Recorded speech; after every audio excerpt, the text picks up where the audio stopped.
Bom dia a todos. Bom dia a todos. Espero que todos estejam bem. Vamos dar sequência a mais uma live aqui da Interon de cibersegurança e proteção de dados em sistemas de missão crítica, né? Eu vou apresentar para vocês aqui um pouquinho mais para frente o Paulo Perrotti. Eu trabalho como head do DB Maker aqui na Interon, para quem não me conhece, e nós aqui da Interon estamos nesse ano, né, dando foco em algumas lives de boas práticas, tanto de performance. Agora, na live da semana passada, a gente teve uma live de boas práticas de proteção de dados, né? De, de segurança de banco de dados, né? Referente justamente a dados empresariais, gerenciamento de dados empresariais. Então, essa live agora de cibersegurança com o Paulo Perrotti, ela vem aí para realmente agregar valor, né?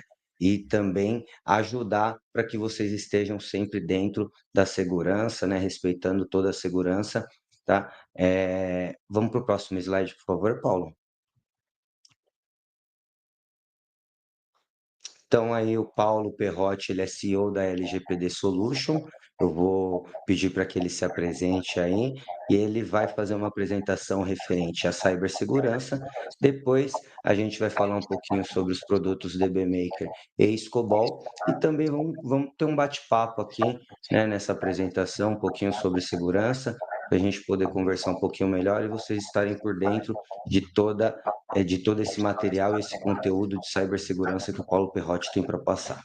Vamos lá, Paulo. Maravilha. Primeiro, bom dia a todos. Muito obrigado pela oportunidade, Vitor, Ronaldo, todos vocês que estão aqui me ajudando aqui a poder disseminar um pouquinho de conhecimento, de boas práticas de proteção de dados, me apresentando um pouco, né? Eu sou professor de cibersegurança na pós-graduação da CAD-TI, que é uma CAD-TI é uma instituição, é uma faculdade, inclusive, voltada para capacitação de profissionais de cibersegurança, exclusivamente disso. Então, quem se interessar por uma carreira em cibersegurança, quem quiser se aprofundar até em cursos específicos voltados à cibersegurança, fica aqui o convite, né, para aderir e conhecer um pouco melhor a CAD-TI.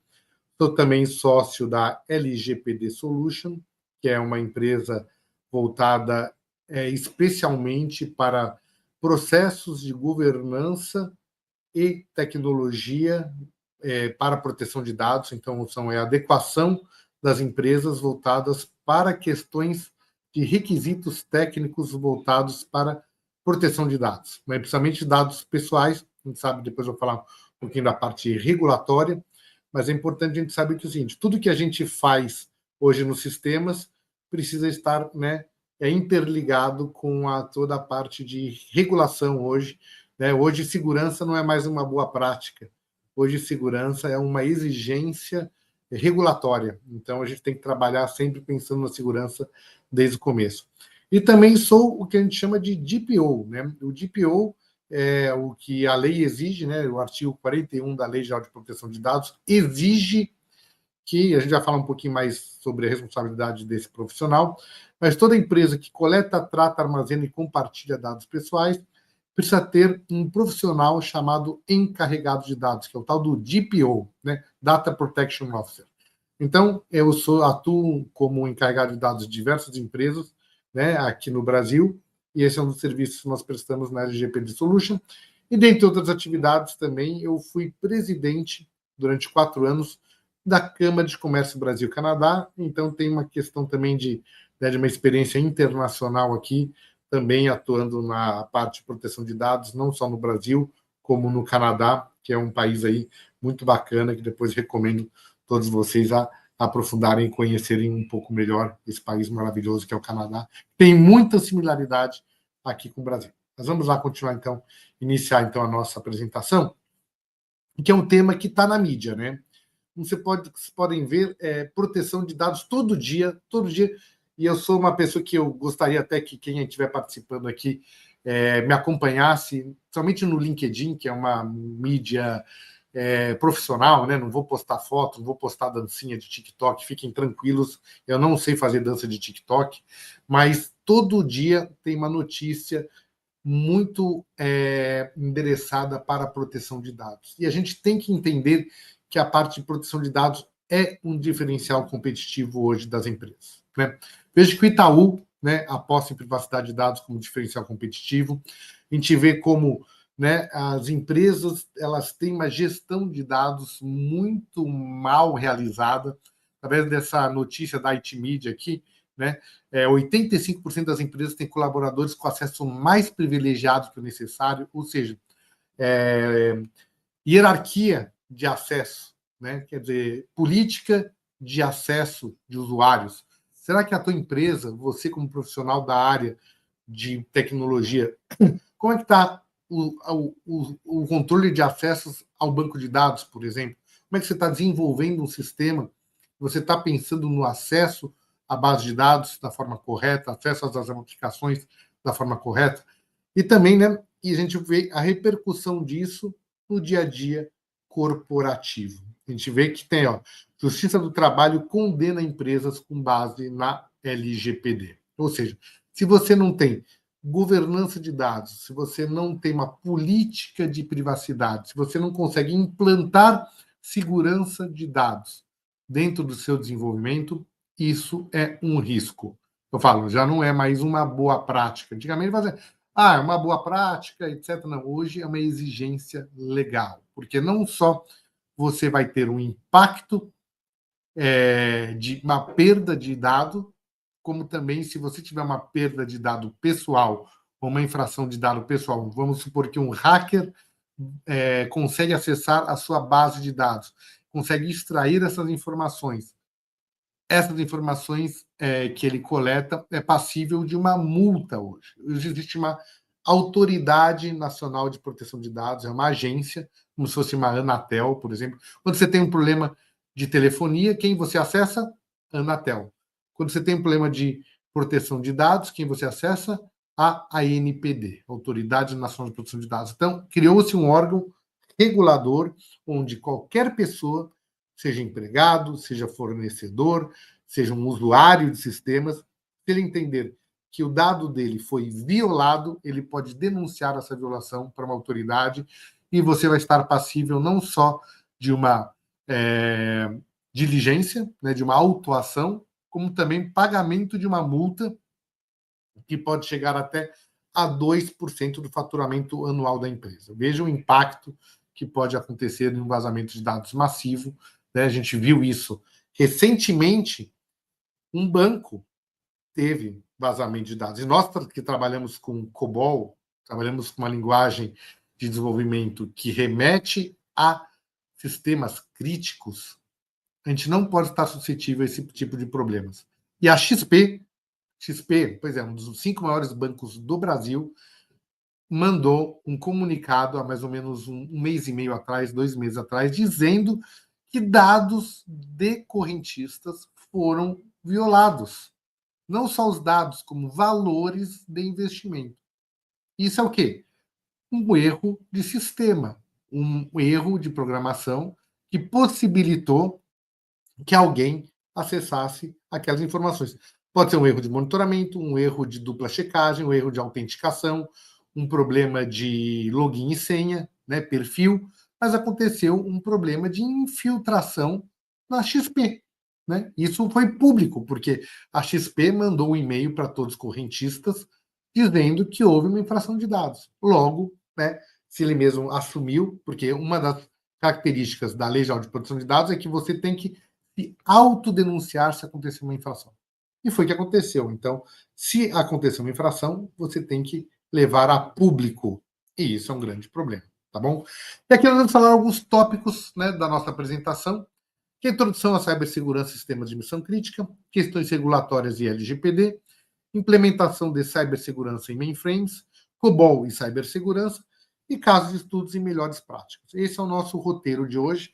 Esperamos aí correr, são 10h10 agora, e esperamos aqui passar por isso até, né, concluir aí 1 hora de apresentação.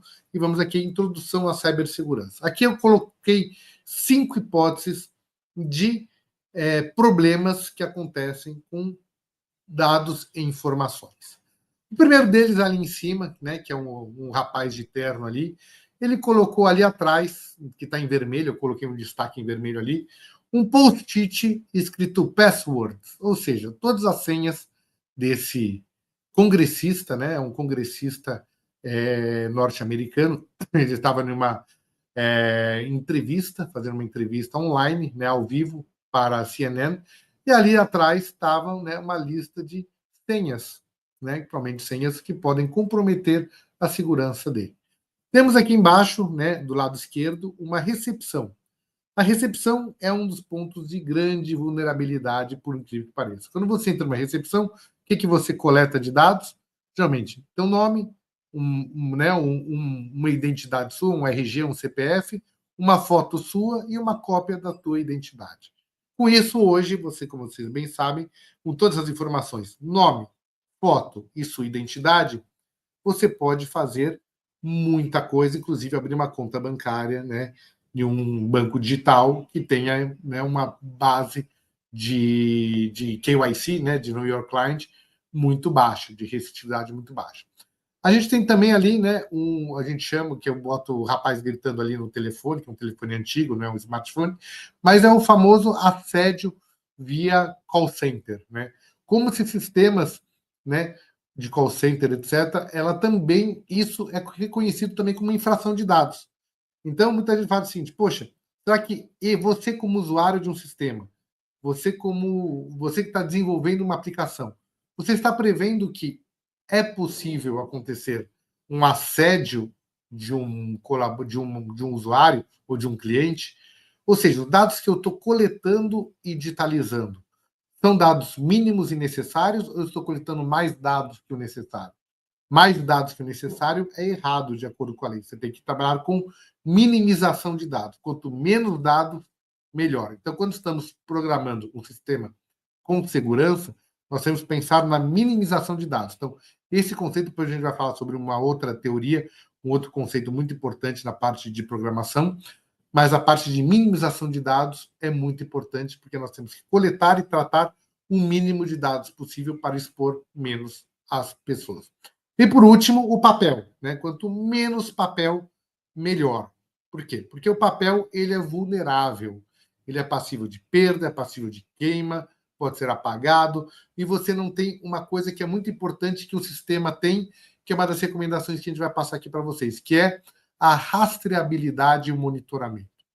Quanto melhor for rastreável e mais for rastreável um sistema, a gente está falando de controle de logs, né? Quanto melhor for a auditoria de logs de um sistema, melhor. Estamos falando aqui de COBOL, estamos falando aqui de sistemas críticos, mainframe.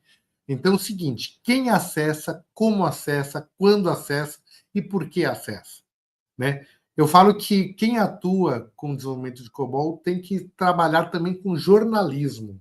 Ela fala assim, puta, Perrote, mas o que tem a ver jornalismo com desenvolvimento de sistemas?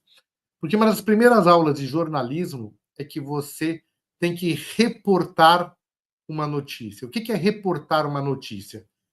De uma forma isenta, né? Quer dizer, teoricamente isenta, né? Você aprende na faculdade a isenção, mas depois, obviamente, no trabalho hoje você vê que a imprensa hoje está um pouco tendenciosa. Mas tirando essa parte, eu sei porque tenho né, muitos amigos meus que são jornalistas, e ele fala, Paulo, uma das primeiras aulas que a gente aprende quando a gente está no jornalismo é reportar um fato. Quem, quando, onde, por quê e para quê. Se você responde essas 5 perguntas, são 5 perguntas, você consegue escrever uma notícia. Você reporta uma notícia, uma reportagem. Então, você está reportando uma informação. Então, esses 5 conceitos, eu queria que vocês saíssem daqui muito fortes e firmes dessa apresentação. Quando estamos desenvolvendo sistemas, a gente tem que ter o controle de auditoria de logs. Você tem que responder essas 5 perguntas. Quem, quando, onde, por quê e para o quê. Né? Então, se você conseguir responder essas 5 perguntas quando você está montando um sistema, você consegue ter uma boa rastreabilidade de segurança. E aí você vai dizer o seguinte, Perrote, por quanto tempo eu preciso reter essas informações? A lei não fala nada, você pode reter pelo tempo que você quiser. Entretanto, existem boas práticas que você fala assim, poxa, será que eu preciso reter essas informações todas por tempo ilimitado? Muitas vezes não, porque como eu te falei lá, né, no início da apresentação, quanto mais informações, mais contingência. Será que durante o tempo não seria bom fazer limpeza de dados? Sim, limpeza de dados é muito bom. Será que durante o tempo não é bom você tirar dados de operação e colocar em backups e deixar a operação mais limpa, mais leve? Também. Então, por isso que tem que ter no trabalho do dia a dia de cada um de nós é a famosa limpeza de dados. Então, saímos daqui com o quê? Por enquanto, o que estamos absorvendo de informação? Primeiro, rastreabilidade e monitoramento. Primeiro ensinamento da aula de hoje. Segundo ensinamento, limpeza de dados. Quanto mais limpos os dados, melhor. E vamos tirar da operação, porque dados em operação custa, né? A gente teve aqui, né, um dado muito importante, não sei se vocês tomaram conhecimento, que a IBM, durante a pandemia, teve uma demanda de uso de mainframe 4 vezes maior do que o normal, né, do que a demanda normal. Por quê? Porque tudo foi automatizado, tudo foi sistematizado. Então, a demanda de processamento foi muito maior. A IBM adorou a pandemia, porque houve mais contratação de acessos. Então, se houve mais contratação de acessos, porque como é que você tem que deixar seus dados leves? Você tem que deixar a sua base de dados leve. Para quê? Para não ter um consumo de mainframe muito pesado também, né? Hoje os mainframes são utilizados como SaaS também, né? Como software as a service. Então, como está tudo, né? O mainframe está em cloud, então a gente tem que pensar o seguinte: poxa, quanto menos processamento, mais barato fica. Se eu tiver muitos dados para processar, mais contingência e mais pesado será. Legal? Então, aqui, definição de sistema de missão crítica. Isso aqui acho que é uma informação que acho que vocês vivem no dia a dia, né? Que é o seguinte: poxa, né? Consequências à falha. A falha em sistemas de missão crítica pode causar sérias consequências, incluindo perda financeira e riscos à vida. Você vai usar um mainframe para um CRM?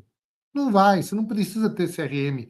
Né? Um CRM não é um dado que você precisa ter rápido, disponibilidade na hora.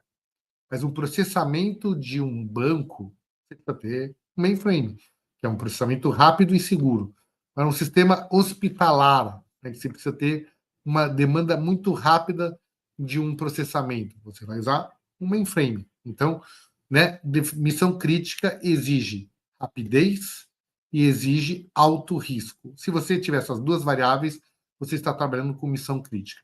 E setores envolvidos, né? Setor de saúde, transporte, segurança pública, onde você tem que trabalhar 24/7, né? Disponibilidade 99,9999% do tempo online.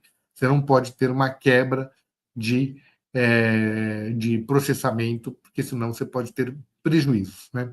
Importância da confiabilidade, né? Confiabilidade de sistemas é fundamental para evitar interrupções e garantir a segurança e eficiência. Então, como eu falo, é manter a integridade, disponibilidade e confidencialidade das informações, que alguns chamam de DIC ou CID, né? Então, quando estamos trabalhando em missão crítica, você tem que manter a integridade, disponibilidade e confidencialidade sempre online, rápido e disponível o tempo inteiro. Né? Importância. E qual a importância da cibersegurança nesses sistemas? Né? A cibersegurança é essencial para proteger esses dados sensíveis de acessos não autorizados, garantindo a privacidade e a integridade dessa informação. Ou seja, você está processando os dados, você precisa manter esses dados privados. Você não pode permitir que terceiros acessem as informações e manipulem essas informações. Operação contínua. Então, quanto mais você permite acessos, mais risco você está deixando. E a prevenção de ataques cibernéticos, acho que isso é para todos, porque um sistema desse, se acontecer um problema de cibersegurança, primeiro é o seguinte, tem que pensar em, você tem um programa de resposta a incidentes? Você já testou um sistema de resposta a incidentes na tua empresa? Em quanto tempo você restaura o teu sistema se ele for atacado? Então, aqui temos a terceira a terceira ponto de impacto nas empresas que eu queria também consolidar com vocês. Então, ponto de resposta a incidente, que a gente chama de disaster recovery. Vocês estão preparados? Vocês já fizeram uma simulação de disaster recovery na tua empresa? Em quanto tempo vocês conseguem restaurar a operação da sua empresa? A operação do seu cliente, né? Sabe que seu cliente está preparado para um impacto de zerar a operação, de travar? Vamos supor que não tenha acontecido um ataque cibernético, mas travou o sistema. Você tem possibilidade de restaurar esse sistema, que a norma, né? Você tem que ter uma norma para isso. No ISO 27001, que é o seu certificado ISO 27001, existe um negócio chamado norma de continuidade de negócios. Você tem um procedimento para continuar o negócio de vocês, enquanto você está com problemas técnicos. Então, isso é algo que eu queria deixar aqui como missão para vocês refletirem e testarem o sistema de vocês e verificar se eles estão preparados para uma interrupção imediata. Tá?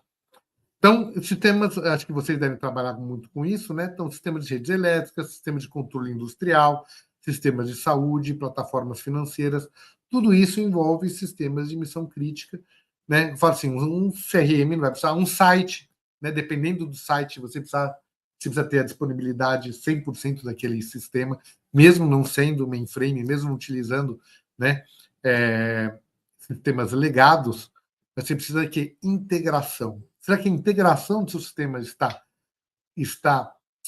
fluido e seguro? Porque a gente sabe que quando você trabalha com, por exemplo, na Interon, né, todos vocês já têm no DNA a segurança, porque vocês trabalham com uma linguagem de segurança muito segura, tradicional, legado, mas e a integração desses sistemas com, por exemplo, sistemas de inteligência artificial hoje? Será que esses sistemas estão bem conectados? As APIs estão bem azeitadas e protegidas? Uma VPN, você utiliza a VPN para acesso ao servidor? Então, essa preocupação de segurança da informação precisa ser pensado e exigido. Não adianta negligenciar com segurança. O que eu sempre deixo como, né, para os meus alunos da CAD TI, lá da pós-graduação, você está preparado para trabalhar sem a tecnologia? Não, ninguém está preparado. Então, a gente tem que se precaver com isso. Quer dizer, se acontecer um incidente, todos nós estamos suscetíveis a um problema de cibersegurança. Todos nós. A NASA teve problema de cibersegurança, Banco XP teve problema de cibersegurança. Se todas essas grandes empresas e entidades e organizações têm problemas de cibersegurança, nós vamos estar ilesos? Não, claro que não. Todos nós estamos suscetíveis, então nós podemos ter problemas de cibersegurança. Só para dar dois exemplos muito práticos de clientes que eu já atendi e que aconteceu e que nós tivemos que fazer correções nos servidores. Primeiro, um deles, os servidores estavam expostos e estavam servindo para mineração de blockchain para bitcoins. Ou seja, os servidores estavam expostos, então toda a capacidade de processamento daquela empresa estava sendo utilizado por um terceiro para minerar bitcoins e para terceiros ganharem dinheiro com aquele processamento. Então, a gente tem que fechar as portas e fazer com que não seja permitido que terceiros acessem seus servidores. E outro, que aí houve também uma questão que a gente fez uma investigação interna e tinha pessoas internas envolvidas, é que um cliente meu estava hospedando nos seus servidores cloud filmes pornográficos. Pois isso é grave, né? Esses filmes poderiam envolver pedofilia, imagina, um crime, né? E esse site e esse servidor dessa empresa, ela estava disponibilizando, servindo peer-to-peer, né? Servindo para acesso e disponibilização e compartilhamento de vídeos pornográficos. Então, é uma coisa, parece simples, assim, puxa, isso nunca vai acontecer na minha empresa. Pode acontecer.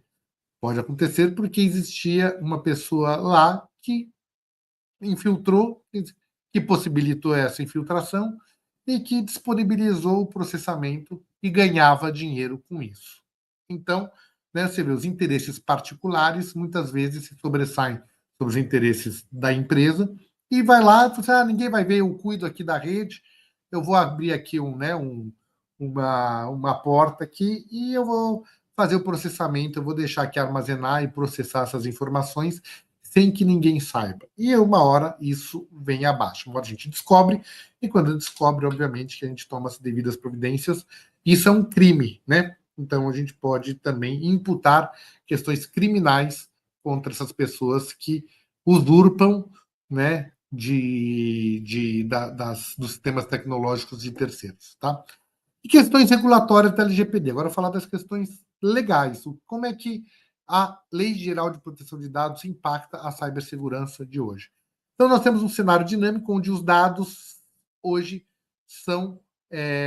têm uma reputação legal. Ou seja, dados pessoais hoje e são exigidas que você tenha atitudes preventivas e corretivas no que se refere à governança de dados. E essa governança envolve algumas questões muito importantes, que é o quê? Que eu já falei lá no início, que é, para mim, uma das principais variáveis da Lei Geral de Proteção de Dados, que é ter atitudes preventivas e corretivas no que se refere a uma possível infração de dados. Então, você tem que ter evidências documentais. Não adianta falar, ter assim, quando acontecer, eu sei o que fazer. Não adianta saber o que fazer, você precisa formalizar isso. Você precisa ter provas documentais de que você tem atitudes preventivas, de que você adota boas práticas de privacidade de dados, de proteção de dados, e que se ocorrer um problema, você sabe como disparar as ações corretas para minimizar e mitigar essas questões, né? E também temos, né, se você não conseguir provar essas atitudes preventivas e corretivas, você vai sim estar suscetível a uma penalidade, ou uma indenização, ou uma multa da ANPD, né? E os impactos sobre o sistema de gestão crítico você pode ter problemas por exemplo, em Portugal, por exemplo, em um hospital, teve uma multa muito pesada em um hospital, porque o hospital não tinha medidas preventivas. Não é que aconteceu uma infração de dados, não. Se não tinha medidas preventivas de mitigar gestão de perfil de acesso a dados de saúde. Ou seja, não precisa ter uma infração de dados, basta ter uma ameaça, basta você ter um sistema que você não tem uma boa gestão de dados, que você sim pode responder por uma possível infração de dados. A possível infração de dados, se você não ter providências preventivas, já é um problema.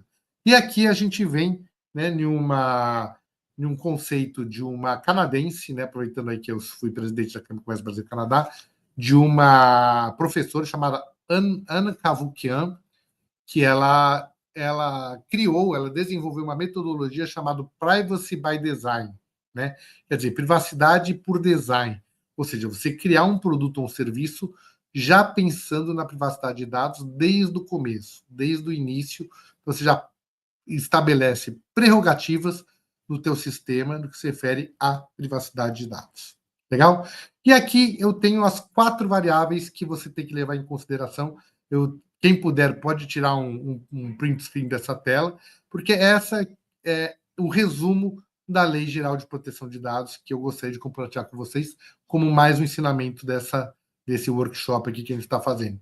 A Lei Geral de Proteção de Dados envolve essas 4 variáveis, não mais do que isso, gente. A Lei Geral de Proteção de Dados ela é muito simples no que se refere à interpretação, porque ela regula a coleta de dados, o tratamento dessas informações, o armazenamento e compartilhamento. Então, quando você está lá desenvolvendo, quando você está lá trabalhando no teu sistema, e você tem esse conceito de que, eu estou coletando da forma devida, com as prerrogativas seguras, eu estou tratando essas informações da forma devida, armazenando essas informações, né, da forma apropriada e compartilhando, e aí compartilhando é um dos mais perigosos, porque muitas vezes tem que compartilhar informações, né? Por exemplo, quem trabalha com uma corretora, com corretagem, né, corretoras de seguros, SUSEP, tudo isso, você tem uma corretora compartilha dados com a seguradora. Então, nesse momento, a gente tem que fazer o quê? O conceito do compartilhamento devido. Será que esse compartilhamento estou usando as melhores tecnologias, as melhores formas para compartilhar essas informações, os meios mais seguros de compartilhamento? Ou eu estou compartilhando informações por e-mail, né? Ou utilizando uma plataforma gratuita, tipo o WeTransfer. Ah, não, ó, essas informações aqui eu vou transferir para você via WeTransfer, que é uma ferramenta gratuita de transferência de dados. Isso é uma boa prática?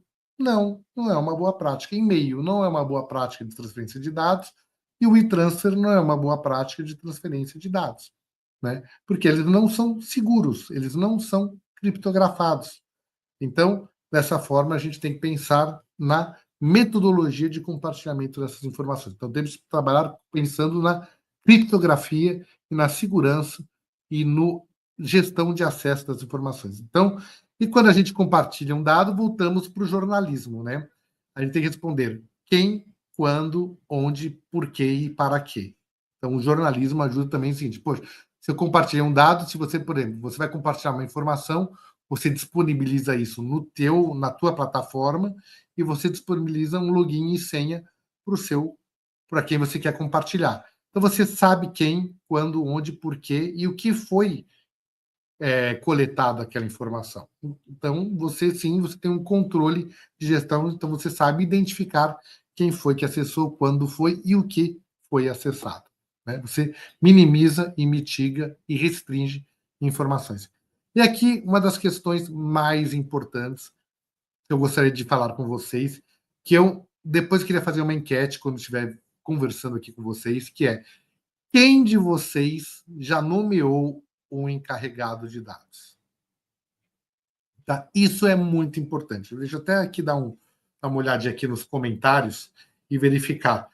Quem de vocês já tem no site de vocês um canal de comunicação com o titular de dados e quem de vocês disponibilizou essa pessoa, esse cargo? Esse cargo é obrigatório. A Viman já tem um DPO perfeito, Renan. É importante ter um encarregado de dados. Isso é obrigatório. A lei exige todas as multas, tá? A NPD, eu analisei multa a multa ali e tal, etc. Todas as multas que a NPD aplicou, a Autoridade Nacional de Proteção de Dados aplicou, um dos quesitos que ela aplicou é porque aquela entidade não tinha um encarregado de dados, ou não reportou o encarregado de dados da forma correta. Precisa ter o quê? Toda empresa. Isso é uma das coisas que a gente, quando a gente está implantando o projeto de LGPD nos nossos clientes, a primeira coisa a gente fala assim, gente, vamos fazer assim, começar pelo MVP, né? O menor, o mínimo que a gente consegue fazer para já atender as exigências da NPD, que é um canal de comunicação e indicar um encarregado de dados. Pode ser eu, pode ser um terceiro, mas indiquem uma pessoa que é o quê? Para você dar o check na exigência regulatória da NPD. Senão, vocês vão estar suscetíveis a uma penalidade e denúncias também. Na própria reclamações trabalhistas que a gente vê, e aqui eu vou trazer depois uma estatística para vocês que é muito grave, deixa eu ver em que slide que está, porque é o seguinte, diz a NPD que dá, eu vou fazer um spoiler, porque tem um slide só disso. Mais de 40% das ações judiciais envolvendo privacidade de dados estão em reclamações trabalhistas, ou seja, pessoas internas da empresa que dizem o seguinte: olha, a empresa não tem um canal adequado de comunicação de infração de dados e eu não sei como a empresa coleta, trata, armazena e compartilha meus dados pessoais. E por isso é uma infração de dados e logo eu quero uma indenização por danos morais e vai lá o juiz e vai e aplica lá um valor que seja 5 mil, 3 mil reais, mas isso todo advogado trabalhista hoje, um dos requisitos lá quando, né, eu falo que o advogado trabalhista tem a lista lá de perguntas, né? Deu férias, deu 13º, hora extra, adicional de salubridade, adicional de periculosidade, tem política de privacidade, tem um encarregado de dados. Opa, itens de LGPD, de Lei Geral de Proteção de Dados, já integram questões voltadas para governança de dados. Então, temos que tomar cuidado. E aqui, então, toda empresa que trata, coleta, armazena e compartilha dados pessoais precisa ter essa nomeação obrigatória aqui, que é do encarregado de dados. Legal? E LGPD não é só para grandes empresas, não é só para grandes empresas, não. Aqui é o presidente da NPD falando. A NPD é transversal. Qualquer comércio, por menor que seja, tem uma lista de funcionários e principais clientes. Quem de vocês aqui não tem funcionários e clientes? Todos nós, todos vocês, ou são empregados, ou são executivos, e têm clientes. Logo, vocês precisam estar adequados à Lei Geral de Proteção de Dados. Não tem jeito. E aqui temos algumas questões que eu coloquei ali. Reclamações trabalhistas, biometria, falta de políticas, vazamento de dados, envio de spam. Envio de spam é uma infração de dados. Venda de base de dados e assédio a clientes sem embasamento jurídico. Então, essas são as questões que, sim, são importantes para a gente poder... E aqui é aquele slide que eu falei, né, das ações trabalhistas, que representam, né, mais de 40% das ações judiciais envolvendo proteção de dados. E essa aqui, para mim, é uma decisão, você pode dar print screen dessa tela aí, que é o seguinte, isso pode salvar a vida de vocês. Essa decisão pode salvar a vida de vocês. Veja aqui, a ré não observou as referidas medidas de segurança. Se ela não observou as medidas de segurança, é, sim, imputada uma obrigação para a empresa sobre vazamento de dados. Olha lá, o autor recebeu notícia de vazamento de seus dados relacionados aos serviços prestados pela ré. Afirma que o vazamento gerou problemas envolvendo ligações telefônicas indesejadas. Incidente que ocorreu por falha de segurança da ré. Falha de segurança. E aí, a ré não observou as referidas medidas de segurança. Os dados pessoais do autor e de outros consumidores foram acessados de forma ilegal por terceiros. Ou seja, a empresa não tomou atitudes preventivas e corretivas para a proteção de dados. E quando isso acontece, é o quê? Condenação, indenização e pode ser suscetível a uma penalidade. Então, temos que implementar medidas de segurança, inclusive aqui para mainframes, né, que tem alta disponibilidade, segurança robusta e processamento massivo de informações. Né? E temos aqui o controle de acesso rigoroso, criptografia, monitoramento contínuo e testes de penetração. Então, procedimentos. Eu sempre digo o seguinte, quando a gente instaura um projeto de Lei Geral de Proteção de Dados, e eu sempre pergunto o seguinte, para quem está fazendo um trabalho de, né, fala assim, poxa vida, eu me preocupo agora com a empresa, eu quero saber a saúde da empresa. Você faz check-up? Você deveria fazer check-up pelo menos uma vez por ano, concorda? Todos nós deveríamos fazer check-up uma vez por ano para saber como é que está a nossa saúde. E a empresa? Ela faz check-up uma vez por ano, pelo menos uma vez por ano de segurança? Ela faz um teste de intrusão, um teste de penetração, um pen test? Ela faz um teste de vulnerabilidade? Ela tem um SOC, ela tem um serviço de controle, né, Security Operation Center, ela tem um serviço de monitoramento contínuo do que está acontecendo na segurança da empresa, ou eu tenho aqui uma câmera, né, eu monitoro e se dá um problema, e quando der o problema eu vejo. E aí eu vou correr atrás. Não, você precisa ter indicadores.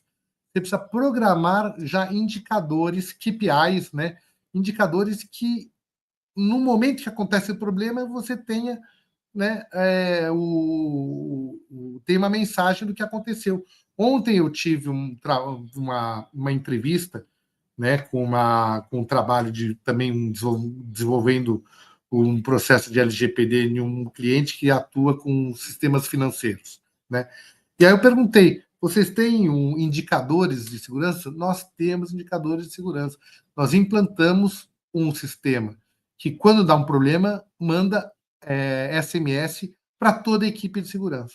Ou seja, tem algo que é considerado suspeito, como, por exemplo, um download de 1 terabyte às 3 horas da manhã de um IP vindo da Ucrânia. Isso é suspeito? Sim, é suspeito. Opa! Manda um SMS para a equipe de segurança. Se vocês não têm implantado monitoramento online dos serviços de vocês, isso é algo que vocês têm que se preocupar, tá bom? Então, e desafios desafio na integração, né? Mainframes desafio enfrenta o significativo da integração com novas tecnologias. Lembra que eu falei? Poxa, como é que eu implanto uma integração de um mainframe, por exemplo, com um sistema de inteligência artificial? Como é que o sistema artificial acessa as informações do mainframe? Que é base de dados, né? A inteligência artificial trabalha com dados. Então, como é que ela vai buscar essas informações no mainframe? Isso está da forma correta? Ela tem livre acesso a todas as informações? Não. Né? Então, precisa que hoje nós temos necessidade de habilidades especializadas. Hoje, essa integração, né, precisa de soluções de segurança robustas e diferentes que a gente precisava de 20, 30 anos atrás. 20, 30 anos atrás, você não tinha o nível de integração que precisa ter hoje. Hoje você precisa ter uma integração com 300 mil sistemas, APIs para tudo. Né? Porque acho que quem trabalha com tecnologia sabe a preocupação das APIs. Né? E o controle de acesso dessas APIs. Né? Até onde uma API pode acessar ou não uma informação e pode, sim, comprometer, né, ou editar ou alterar informações. Né? E a gente vê, eu fiz alguns testes em sistemas de infraestrutura aqui do Brasil. Né? Eu faço parte daquele do Guardião Digital, né? Da equipe do Guardião Digital, aquele equipe que vai para Brasília, tal, para testar os sistemas de infraestrutura do Brasil, e a gente vê a quantidade de problemas que tem de segurança de infraestruturas, onde portos, aeroportos podem parar por um problema de segurança, um problema de integração. Ou que alguém, quem se lembra aqui de julho do ano passado, vai fazer aniversário. Eu me lembro que eu estava dormindo, tranquilão lá, de repente começa a pipocar mensagens, CrowdStrike. Lembra do CrowdStrike? Quem aqui, né? Não, deixa eu ver aqui até e voltar aqui. Quem aqui teve problema de integração com CrowdStrike? Né? É um problema de integração, né? É um problema que lembra que quando você tem que colocar um sistema para a produção, existe um negócio chamado teste de homologação. Então você tem que fazer um teste antes de homologar esse produto antes de colocar em operação. Quem colocou aquele sistema em operação direto teve problema. E o que é? Isso foi um hacker? Foi um problema de hackeamento? Não foi. Foi um desafio de integração. Foi um problema interno, quer dizer, foi um problema, obviamente, do produto, onde as empresas que não tinham um processo de homologação de teste e homologação, colocou o produto já em operação direto, né? O famoso, daqui o update, já vou fazer a instalação desse update automaticamente. O que aconteceu? Deu problema. Travou aí aeroportos do mundo inteiro, portos, né? Enfim, não sei se vocês passaram por isso, mas é um problema a ser pensado, é um processo que precisa ser implantado dentro das empresas, que é o famoso teste de homologação. Não adianta só sair fazendo, né, implantando os updates e upgrades automaticamente sem passar por um teste antes. E aqui temos, né, a questão da relevância do COBOL em sistemas de missão crítica, que é uma linguagem de programação legada, que tem uma confiabilidade e eficiência voltada para ambientes críticos, ou seja, o COBOL ele nasceu, né, para que seja utilizado em ambientes críticos, porque ele é leve, ele é rápido e ele é seguro. Mas a gente falta o seguinte: quais são os desafios, né, para essas práticas de codificação? Validação, programação defensiva, e aqui eu entro na questão daquele privacy by design, ou seja, usar técnicas e metodologias de programação que pensem na segurança desde o início. E testes rigorosos, ou seja, não adianta só fazer um produto e já botar em operação. Né? A gente tem duas fases anteriores de colocar em operação: fase de testes, fase de homologação e fase, aí sim você pode colocar em operação. Então a gente tem 3 fases antes de colocar, né? Então você tem o ambiente de desenvolvimento, ambiente de teste, ambiente de homologação e ambiente de produção. Nós temos 4 ambientes a serem enfrentados antes de um sistema ser colocado no ar. Integração, então, importância da segurança, planejamento dessa implantação e manutenção contínua. Estar sempre reciclando e verificando a segurança para reduzir riscos. Aprendendo, né? A gente aprende com os erros, né? Teve o Mandela, né? Ele falava: eu ganho Quando eu não ganho, eu aprendo. O problema é quando você está aprendendo demais, né? Porque você está errando muito. Então, vamos o seguinte, vamos passar a ganhar mais e aprender também, tentar aprender sempre, mas tentar sempre acertar, né? Utilizar boas práticas e aprender com os erros dos outros, né? Então, quando os outros erram, vamos pegar as boas práticas dos outros e fazer com que os outros nos ensinem a ter melhores controles de segurança, a ter, como eu disse antes, resposta a incidentes, fazer simulações de testes de ataques cibernéticos e de disaster recovery, cronometrar mesmo, fazer quanto tempo eu consigo restaurar meu ambiente de produção. Vocês já fizeram isso? Eu já fiz no meu. Eu consigo restaurar praticamente assim, em menos de uma hora, todo o ambiente dos meus sistemas e da minha empresa, eu consigo restaurar em menos de uma hora. Né? É muito rápido. Né? E auditorias de segurança. Né? Ou seja, será que em auditorias internas e externas? Então, um terceiro também validar que aqueles seus procedimentos estão corretos, estão seguros e estão redundantes. Né? Então, quer dizer, é como se fosse um avião, a gente está pilotando um avião. Então, se der um problema em uma peça, precisa ter um plano B, o plano C, o plano D, sempre à disposição. E aqui eu vou passar a palavra para a equipe da Interum para apresentar um pouquinho sobre a arquitetura dos sistemas do DB Maker, como é que ele se enquadra nessa questão das melhores práticas de segurança para gerenciamento de usuários. Então, convido aqui a equipe da Interum agora para participar um pouco do debate e apresentar um pouquinho aqui de como é que a Interum pode ajudar, né, no desenvolvimento de sistemas aqui, né, com o princípio de menor privilégio, quer dizer, que é aquele da tolerância zero, né, usuários individuais, separação por aplicação. Então, por favor, abro aqui a palavra aos colegas da Interum para que eles possam aqui colaborar um pouquinho com a nossa participação. Realmente eu gostaria de agradecer ao Paulo Perrotti pela apresentação, foi uma ótima apresentação, com bastante conteúdo, bem interessante, inclusive um Só eu conteúdo... vou pegar uma água e já volto, tá? Porque eu não peguei água aqui, 2 segundinhos. Perfeito, perfeito. Um conteúdo ele bem abrangente, com um conteúdo que a gente já havia passado na semana passada. Então, o Paulo Perrotti falou bastante de minimização de dados, né? Que é justamente o princípio do menor privilégio, que é o que a gente conversou. Então, nada mais, nada menos do que dar apenas acessos aos dados necessários, né? Além disso, termos divisão entre usuários de aplicação e usuários de tecnologia que acessam diretamente o banco de dados, né? E também evitar o SysADM, principalmente sem senha, né? Como o próprio Paulo Perrotti pôde falar aí, ele mesmo já presenciou alguns pontos aí onde ocorreu multa. Então, hoje, né, além de você perder o dinheiro pela operação, porque às vezes um hacker acessa o seu banco, acessa o seu ambiente, ele trava a sua operação, não deixa você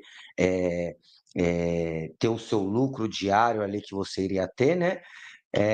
Além dele travar e fazer essa perca financeira na sua instituição, você ainda pode receber uma multa, o que pode acabar acarretando em uma perda muito grande e até mesmo na falência da empresa, porque pagar a multa, mais o prejuízo que ele teve por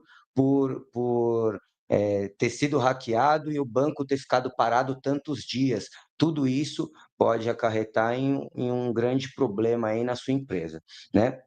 E também um ponto importante aí que o Paulo Perrotti comentou, que é o controle de identidade digital, né? O CID, que é a confidencialidade, integridade e disponibilidade dos dados. O DB Maker, ele trabalha em cima do CID. Então, ele garante a confidencialidade, a integridade, a disponibilidade. Pode passar o slide para mim, Paulo, por favor.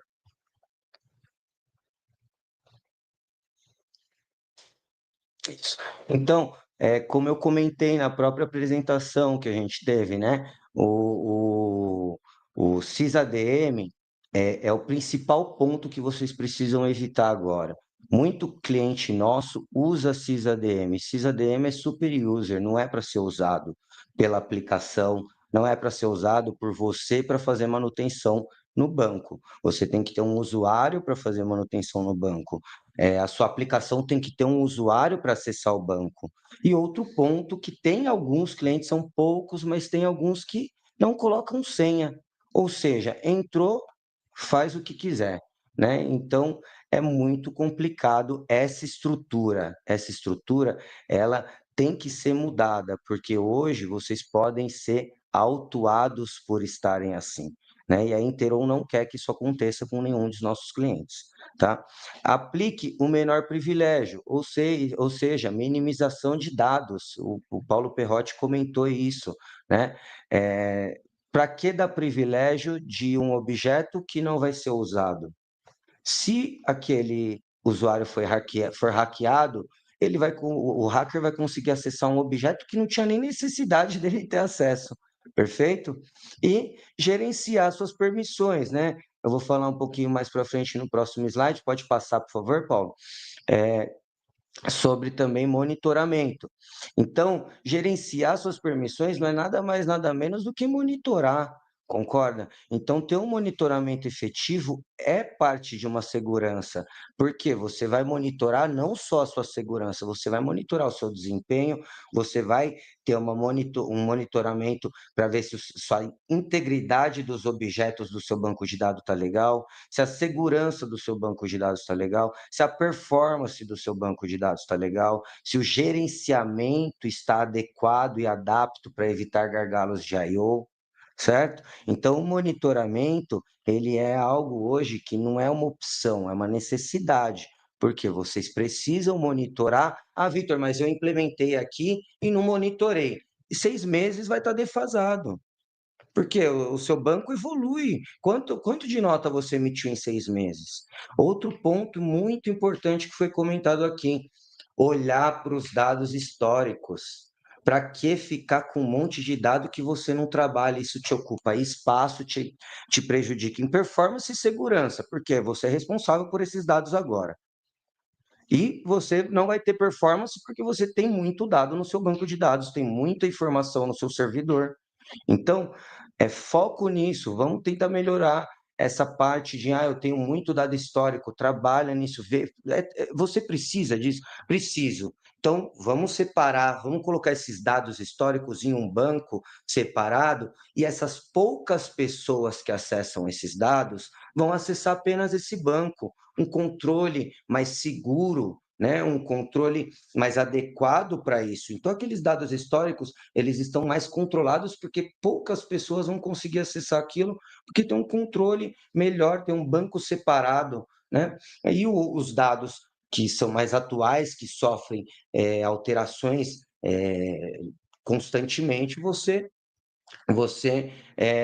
deixa no mesmo banco, né?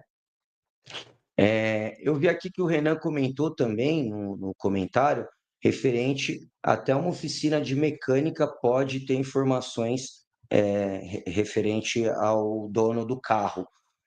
Realmente, hoje, se você vai numa oficina de mecânica, você passa seu CPF, seu RG, você dá sua CNH lá.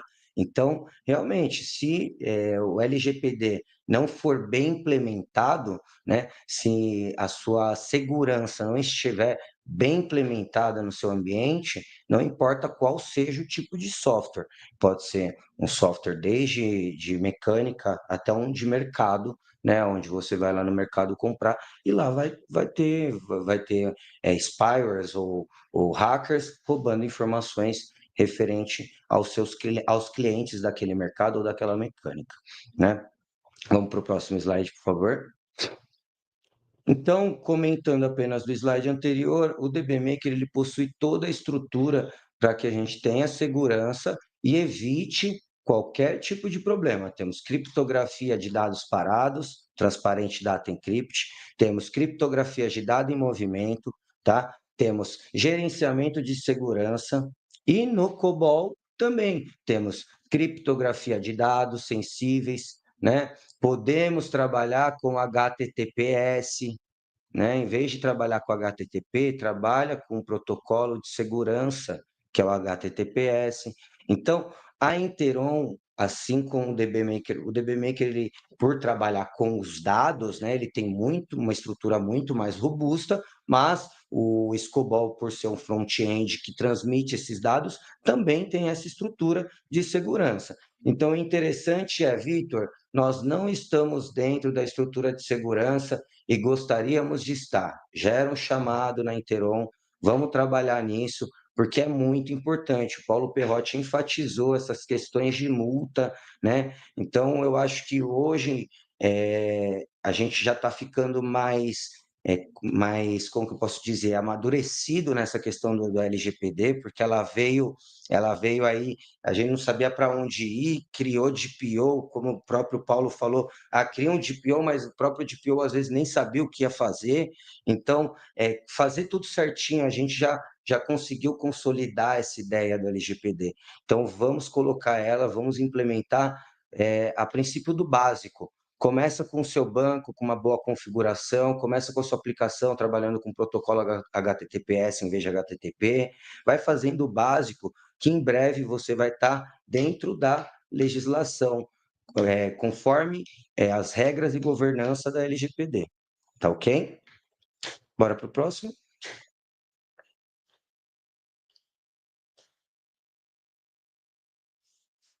E, além disso, né, nós temos a Interon enfatiza que nós temos o Beta Program, como o próprio Paulo Perrotti comentou, se você não homologa, se você não testa os desastres que podem ocorrer no seu ambiente, você não está com um ambiente seguro, certo? A gente sabe que viver sem tecnologia não dá, mas e se acontecer?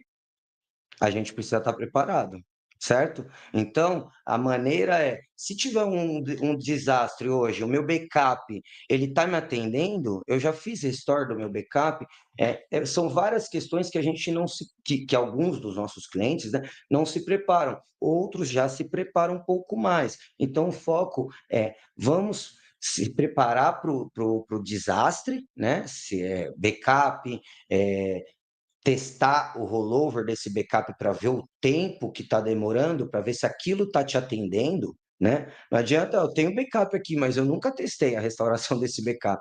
Aí deu problema, o backup demorou 12 horas para restaurar, não me adiantou muito, concorda? Então, fazer testes de desastre, fazer verificação, monitoramento, como eu enfatizei, e principalmente o beta program, que é o quê? É você pegar versões betas, todo ano a gente tem atualização do Scobol e do DB Maker, todo ano tem uma atualização do Scobol e do DB Maker, tá? Se todos os clientes nossos pegassem nessa versão beta, quando sai a beta, e começassem a validar, eles já iriam validar possíveis bugs e problemas, né? Iriam encaminhar possíveis sugestões de melhorias para os nossos fornecedores. Isso tudo seria desenvolvido nessa versão. Quando chegasse a versão oficial para esse cliente, essa versão estaria mais estável e segura possível, tá? E aí você não teria tanto transtorno durante o seu ano de operação, né? Além do que, no Beta Program, normalmente, a gente não vai só validar a instalação do programa, mas você pode validar como que está o seu banco. Pô, vou validar os objetos do meu banco, vou fazer cheque desses objetos do meu banco nessa versão beta para ver se está tudo ok. Você tem um período aí de Beta Program, no Scobol, às vezes, é um pouquinho maior, mas no DB Maker é de 2 meses até 3 meses. Então, dá para trabalhar, dá para testar, dá para fazer esses cheques que eu falei, verificar se a segurança do seu banco está correta, se você está tendo algum problema de performance, como que está o gerenciamento dos seus dados. Tudo isso você consegue fazer na versão beta. E aí, quando você começar na oficial, você já vai começar tranquilo, com um monitoramento efetivo, que não vai te gerar problema durante o ano. Perfeito? Pode passar para mim? E aí, volta o Paulo Perrotti, por favor. E Muito muita gente, obrigado. né, Vitor, acha que a gente vai fazer mágica, né? Que as pessoas É adequam a sua complicado. empresa em 24 horas. Isso não é impossível, já vou falando. Não Quem dá. promete isso é impossível, né? porque é uma cultura, Exato. né? É um processo contínuo e que não tem fim, né? Eu falo que é que nem eu tenho em casa, eu tenho uma filha, tenho um filho, né? Uma filha de 10 anos e um menino de 6 anos. Eu falo assim, segurança com eles é contínua, é todo dia, toda hora, né? E ensinamento de segurança é todo dia e toda hora. Então, a mesma coisa que a gente faz em casa, tem que fazer no nosso dia a dia corporativo. Temos que tomar cuidado e não existe mágica, né? Não existe uma solução mágica que vai trazer, se adequa a sua empresa a LGPD em 24 horas. Não vai adequar, mas você pode iniciar, né? Você pode iniciar e ter a jornada de proteção de dados, que é uma coisa sempre contínua, né? É uma maturidade, a maturação, né? Depois você atinge a curva, né? Sempre tem como melhorar, mas tem que tomar cuidado e sempre precaver sobre as melhores práticas de governança. E aqui eu faço a pergunta: será que a tua empresa já fez um teste de vulnerabilidade? Olha, guardem para vocês, daqui é um confessionário, mas eu acho que é o seguinte, né? Será que você tem uma porta, né? Mas você tem todos os muros escancarados, né? Quer dizer, então não adianta nada, porque você tem uma porta fechada, mas você está deixando vazar e entrar, você tem dezenas outras mil portas, né? Que você está possibilitando acesso, e muitas vezes esse acesso é feito pelos próprios colaboradores da empresa.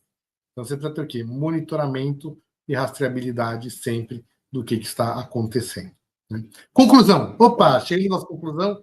A gente estourou um pouquinho, 2 minutinhos no nosso horário aqui, mas estamos aqui ainda no horário. Depois eu queria abrir, né, a oportunidade para perguntas.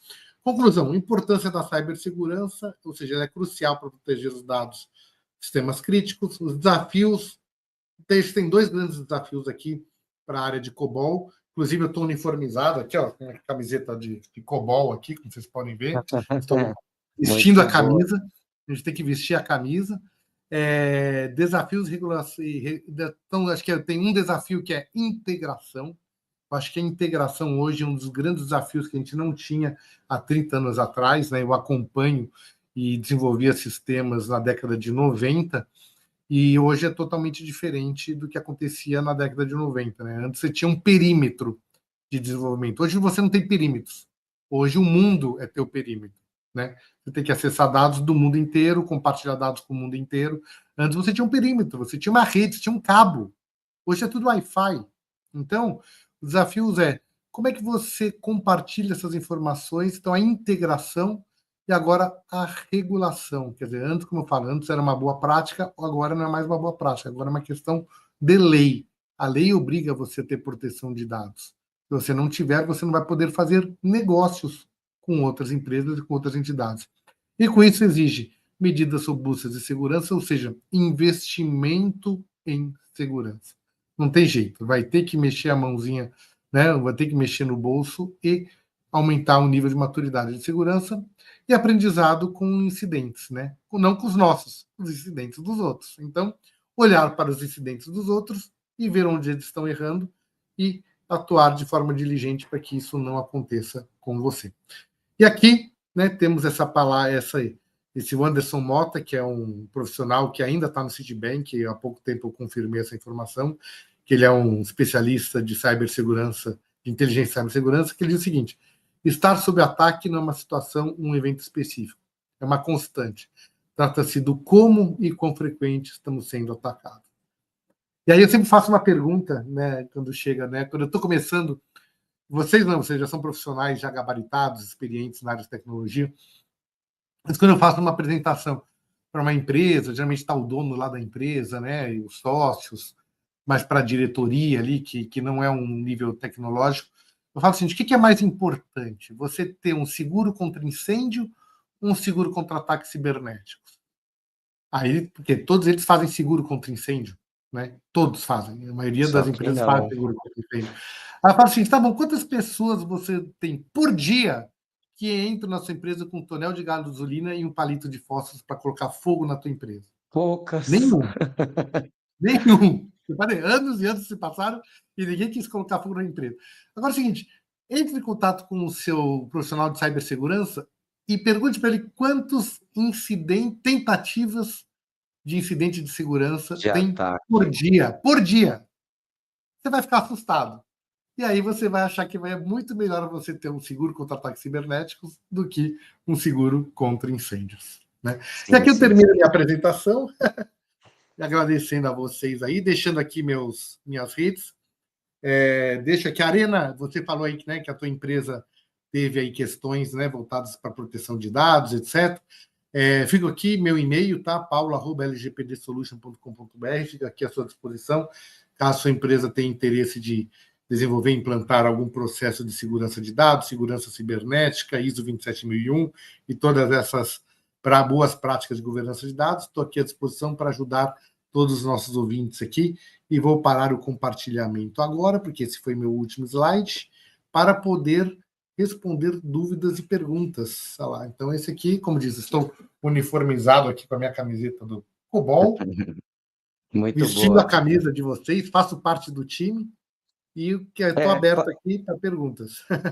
Paulo, eu vi ali o Arena também, né? Ele comentou aqui na minha assistência coletamos alguns dados de clientes por ser assistência de celular, mas não temos essa estrutura de proteção de dado.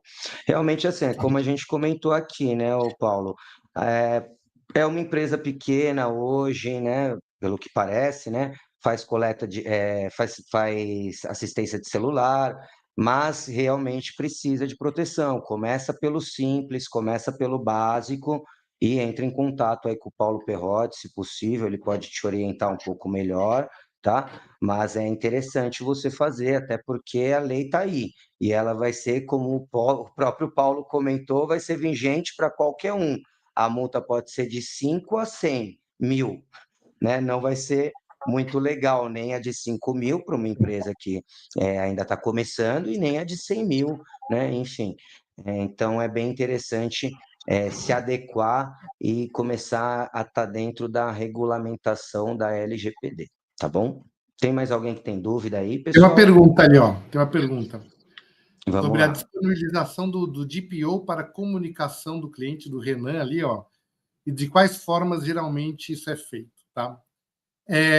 Primeiro, a gente tem que entender que a comunicação ela envolve hoje 4 políticas de segurança. Assim, putz, pera, você começou a complicar o problema agora, né?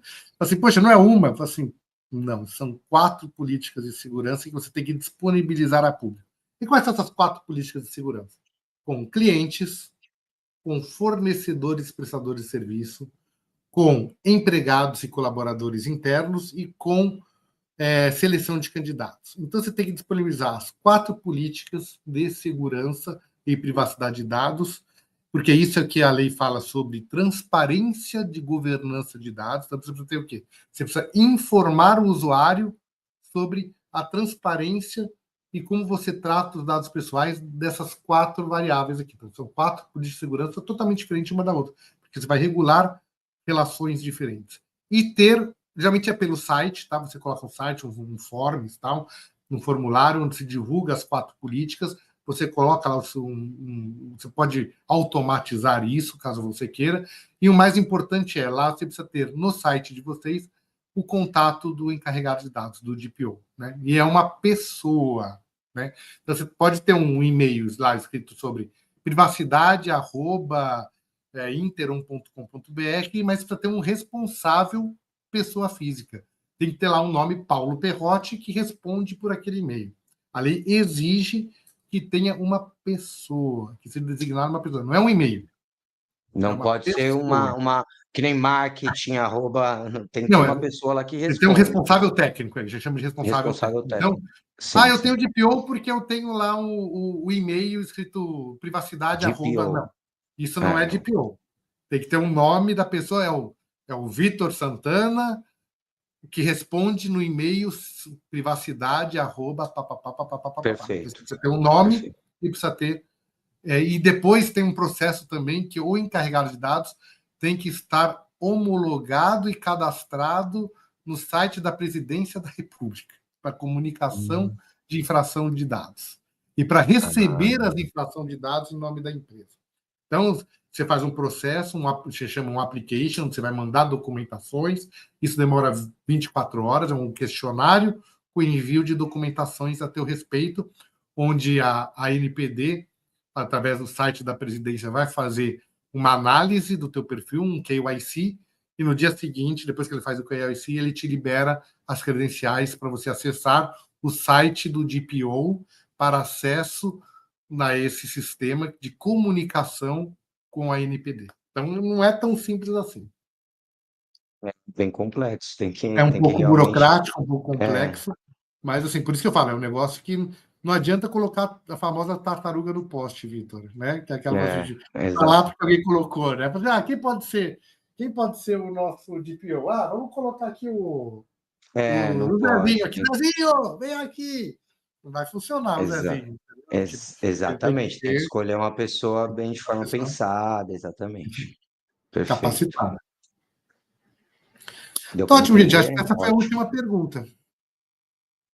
Oi? Acho que essa foi a última pergunta. Acredito que sim. Tem mais alguma pergunta, pessoal? Podemos encerrar a live? Tudo ok? Bem, vamos encerrar então, Paulo. Muito obrigado pela sua participação. Espero que a gente possa ter outras lives, né? Muito obrigado pelo conteúdo que você passou aí para a gente. Foi um conteúdo muito interessante. A Interon agradece, os nossos clientes também. E até uma próxima. Muito obrigado, agradeço a oportunidade a todos que me ouviram. Eu falo que o tempo é o recurso mais escasso, porque você não consegue recuperar, né? Tempo é a Uhum. única coisa que você consegue recuperar dinheiro, tudo, mas tempo você não consegue recuperar. Então, obrigado pelo tempo de vocês. Fico aqui à disposição. Muito obrigado pela oportunidade. A Inter é uma grande empresa de grande reputação, de segurança, integridade. Então, agradeço aqui ter o meu nome associado a essa entidade aí que traz tanta segurança e tradição para o mercado, até internacional hoje, né? Assim, é legal ver a evolução da empresa. E obrigado, Vitor, aí pela sua colaboração aqui, que foi, a gente fez uma bela dobradinha aqui, me lembrou os bons tempos de Bebeto e Romário aqui. Lógico Foi que muito bom, foi muito bom. você é o Romário e eu sou só um Bebeto te Oh, prestando que uma isso, assistência aqui para você brilhar. que isso, que isso. Com certeza você foi o Romário. Muito Imagina. obrigado, Paulo. Muito obrigado, viu? Um ótimo dia para você. Obrigado, grande abraço a todos. Até mais. Grande abraço. Tchau, tchau.